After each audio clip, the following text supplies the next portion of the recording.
Hey guys, welcome back to my channel. My name is Jadi Salah, and on my channel I talk about personal finance, property investing, personal development, and my career in tech. So if this is your vibe, please make sure you subscribe and join the family.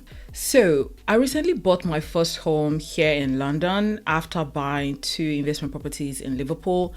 And I thought to share some unsolicited advice to anyone thinking about buying their first home in 2025. So the advice I'm going to be sharing in this video is solely based on my own personal experience and not to be used as a professional financial advice. Please speak to a professional about your situation for what is best for you. So one of the biggest challenges for people who want to get onto the property ladder is how to save their deposit. And a lot of people are targeting to save 10, 15, sometimes even 20% deposit to buy their first home. And for so many reasons, people have different reasons why they're trying to save a bit more. However, there are lower deposit options that you may be able to take advantage of in order to be able to get onto the property ladder. For example, I used the 5% deposit option to get onto the property ladder. So instead of trying to, break your back to try and get to that 10%, that 15%, why don't you try and see if there are other options out there for you to be able to navigate this hurdle about trying to save up the deposit and get yourself onto the property ladder. Another thing that I've seen is that people are maybe trying to do more that they can afford, especially, for example, I'll say maybe if you're coming from like a place like Nigeria or America. One thing that we struggle with here is the size of the properties here in the UK. They are not very big, and because we're used to having huge houses where we're coming from, it's usually like psychologically, it's just something that is different when you have to now think about buying a small place. And a lot of us cannot reconcile that. Depending on your situation, you don't have to go for that 3-bed, 4-bed, 5-bedroom house. You may start small. Like, the whole idea is for you to get your foot on the ladder, right? Start from where you are. Some people, are fine, maybe, not buying and just renting. But if you're looking to buy, try and explore like other options. For example, sometimes when I'm talking to, some friends who are single and live alone, they're telling me about, they want to buy a 3-bed property with a large garden and all whatnot. Currently, you're staying in a 1-bed flat, right? Why do you need a 3-bed, right? So you're struggling to save up the deposit that you need for a bigger house when what you currently need right now could be a 1-bedroom house. It could be a 2-bedroom house that you need, right? So some of us sometimes put that pressure on ourselves to want to, do more than we should be doing. And that is the reason why, we're struggling to save up, or that, mentally we're trying to compare ourselves with what others are doing. And therefore we feel like if we're not buying that 3-bed, 4-bed, 5-bedroom house, then we have not achieved anything. Another thing that I want to say is you don't have to buy a project. You don't have to buy a project. One of the content, for example, that I enjoyed the most when I'm online is seeing people transform their old build houses into very modern houses. They're doing extensions, they're changing the flooring, they're doing all of that. You don't have to do a project. You don't have to buy a project. It's okay for you to buy a house that doesn't need a lot of work. Do you have the money? You think those refurb, do you think they're cheap? Furnishing a house that is even well done is not even cheap, not to not talk of the renovation work, right? So it's okay for you to either buy a new build if that's your vibe, or you buy even an old build that doesn't require a lot of work.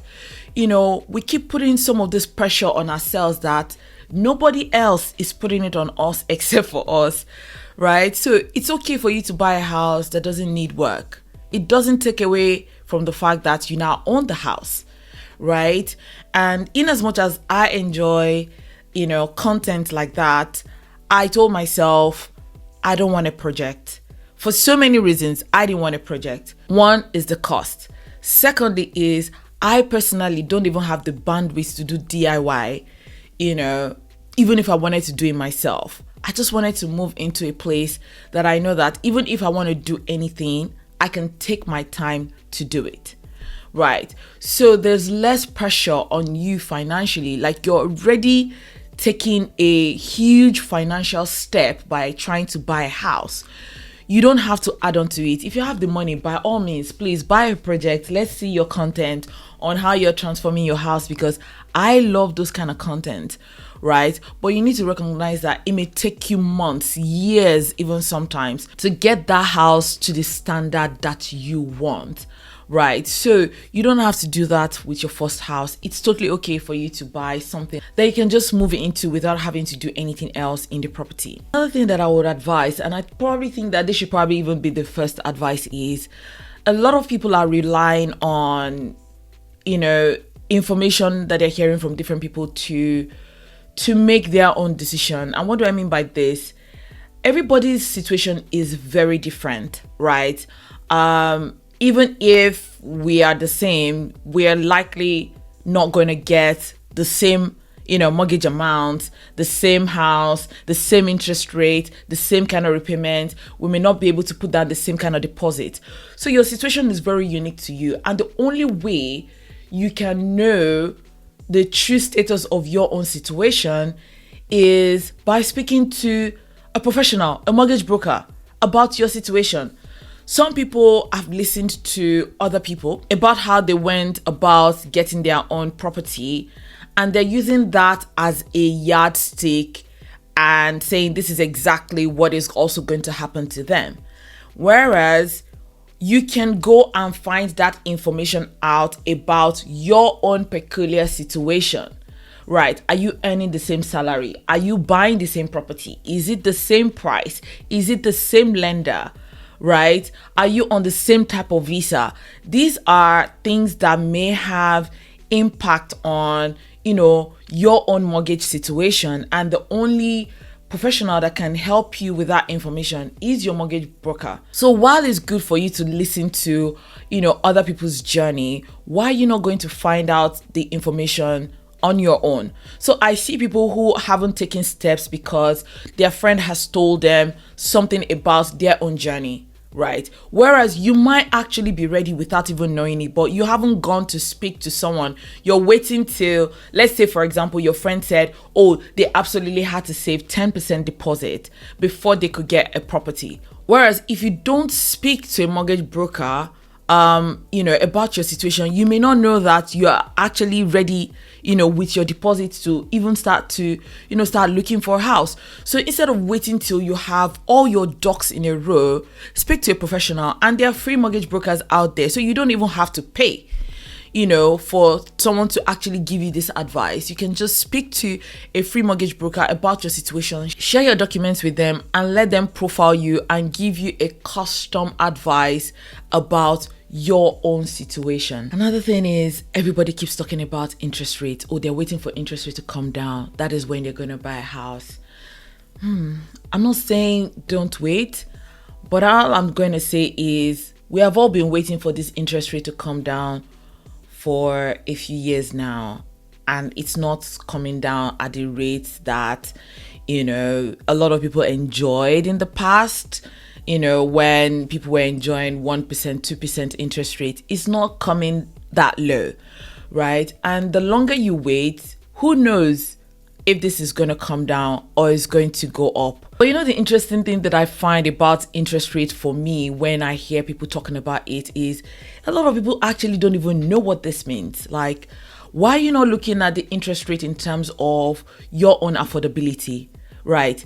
If you're getting 5%, per annum on your own mortgage, how much is that in terms of your monthly repayment?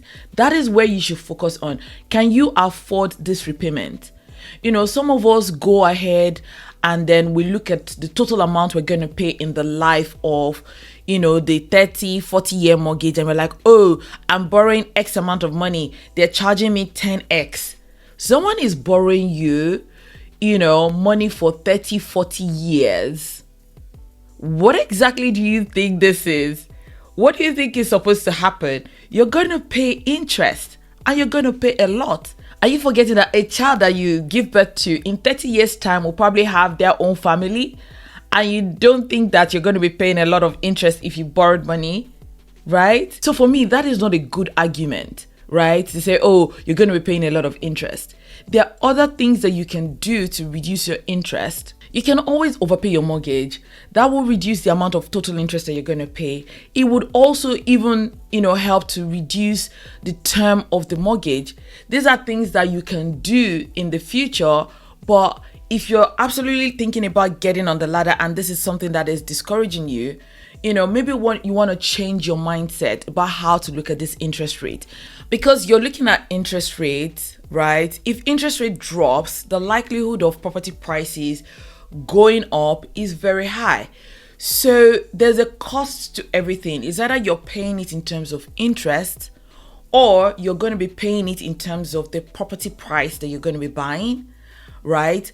Another thing that is coming up, is that the stamp duty threshold for first-time buyers in the UK is also reducing, right? When I bought my house, and even up until now, it's still £425,000 before you can start to pay stamp duty as a first-time buyer. By the 31st of March, it's going to go down to £300,000. So there is going to be a cost to you waiting for interest rate to drop. So these are some of the things that you have to be thinking about if you're looking to buy a house in 2025. But lastly, I would say, do what's best for you, right? At the end of the day, don't try to compare yourself with other people. Do what you need to do. If you need to start small, start small. If maybe you have a big family and you have to hold on a bit, don't let anybody pressure you into, trying to go and do what you don't want to do. At the end of the day, you're the one that is going to live in this house. You're the one that is going to have to pay for the mortgage at whatever interest rate. But I think that where a lot of us are lacking is information, right? One, we're listening to too much information, and at the same time, we're not getting information that are bespoke to our situation. So again, if you're looking to buy a house in 2025, go and speak to a mortgage broker. Don't wait till you have all your money, right? Just speak to them about your situation, right? If you're on a visa, speak to them. If you have a lower deposit, speak to them about opportunities that you may have to, maybe still buy with a lesser deposit. If you want to, collaborate with people so that you can jointly buy a property, that's also an opportunity, right? You don't have to do it by yourself, and find out more information about what it takes to buy homes with people that are just maybe friends or people that you're in a relationship with. What kind of, mortgage do you guys want to have jointly? What happens if your friendship breaks down, or your partnership breaks down, or you get divorced? These are information that you want to find out at the end of the day. But when you lack that information, you're just going to be, listening to information that may be irrelevant to you, and you may end up making a decision, based on the wrong information. So those are some of the things that I feel like I've observed and that I've learned from my situation as well, and I thought to share with you. Anyways, I've come to the end of another video. Thank you for watching, and please make sure you like, subscribe, and share, and I'll see you in the next video. Bye.